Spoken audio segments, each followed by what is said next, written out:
ଜୟ ଜଗନ୍ନାଥ। ଆସନ୍ତୁ ଜାଣିବା ଆଜିର ପଞ୍ଚାଙ୍ଗ।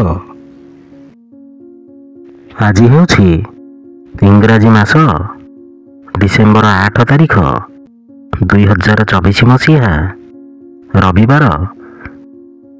ଆଜି ହେଉଛି ଅକ୍ଷୟ ସ୍ନାନ। ଓଡ଼ିଆ ମାସ ହେଉଛି ମାର୍ଗଶିର।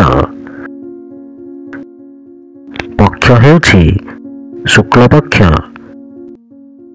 ତିଥି ହେଉଛି ସପ୍ତମୀ। ନକ୍ଷତ୍ର ହେଉଛି ଶତଭିଷା ନକ୍ଷତ୍ର। ବିଛା ଦିନ 23। ପୁରୀକୁ ସୂର୍ଯ୍ୟୋଦୟ ସମୟ ହେଉଛି 6:13 ଓ ସୂର୍ଯ୍ୟାସ୍ତ ସମୟ ହେଉଛି 5:03। ଜୟ ଜଗନ୍ନାଥ।